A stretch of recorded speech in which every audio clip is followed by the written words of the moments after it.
अस्सलाम वालेकुम नाज़रीन। अॼु ज़िले टंडवाला जे तहलके झंडोमरी जी यूसी मिसण जे मेन शहर मिसणवली जी रिपोर्ट खणी आया आहियूं। मिसणवली में गटर नाला उथली पवण जे करे शहर जा रोड रस्ता ऐं बाज़ारनि जूं घटियूं पाड़नि जूं घटियूं शाख जीअं गटर जे पाणी सां वहण लॻियूं आहिनि। शहरनि जी अच वञ में तमामु घणी ॾुखियाई थी रही आहे।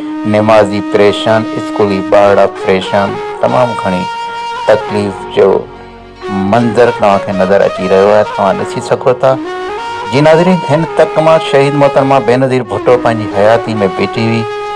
NA-224 जेको अॼु तक आहे, ही उन तक जो यूसी मिसण जो हिसो आहे। जी हितां जे MNA मौजूदा MNA ज़ुल्फ़िकार सत्तार बचाणी ऐं हिन तक जे मौजूदा MPA साईं के चवां इमदाद ख़ान पितावी साहब आहिनि। जी DC टंडवाला वली मोहम्मद बलोच साहब ऐं TMO झंडोमरी हिन यूसी जा इंतज़ामिया जा ज़िम्मेवार आहिनि। जी नाज़रीन, हिन यूसी जी तव्हां हालत ॾिसो, यानी हिन शहर जी हालत ॾिसो। हीउ कुंभार पाड़ो आहे जिते गटर जी नालियूं बिल्कुलु भरियूं पियूं आहिनि। 6 महीननि खां हिन शहर जी का बि सफ़ाई न थी। शहीद मोहतरमा बेनज़ीर भुट्टो जे तक जो हीउ हिसो पीपल्स पार्टी जे चूंडियल नुमाइंदनि खे विसरी वियो आहे। इन हवाले सां हितां जा माण्हू छा था चवनि उहो बि तव्हांखे ॾेखारींदासीं। ऐं मेन ॻाल्हि इहा आहे त हीअ मिसण प्रेस क्लब जी घटी आहे। तव्हांखे ॾेखारियो पिया मिसण प्रेस क्लब जी घटी खे 6 महीननि खां सफ़ा न कयो वियो आहे। जी हीअ प्रेस क्लब आहे।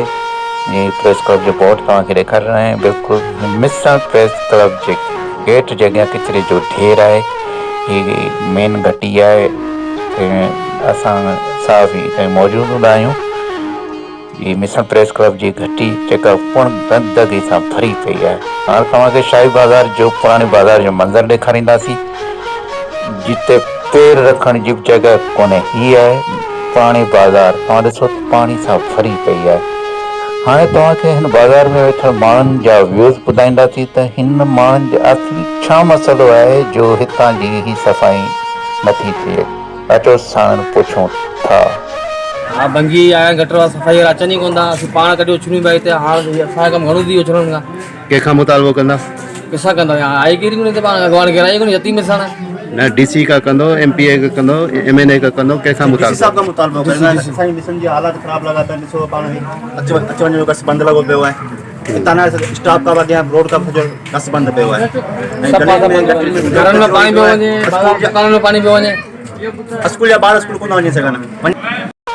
तव्हां ॾिठो त हितां जे माण्हुनि जो DC टंडवाला MP इमदाद पितावी, MNA ज़ुल्फ़िकार सत्तार बचाणी, TMO झंडोमरी का मुतालबो आहे त शहर मिसणवली जी गटर नालनि जी सफ़ाई समेत शहर जी मुकमल सफ़ाई करे शहर में गंद किचिरो खणायो वञे ऐं हितां जे शहरनि खे बदबू जे माहौल खां छुटकारो ॾियारियो वञे।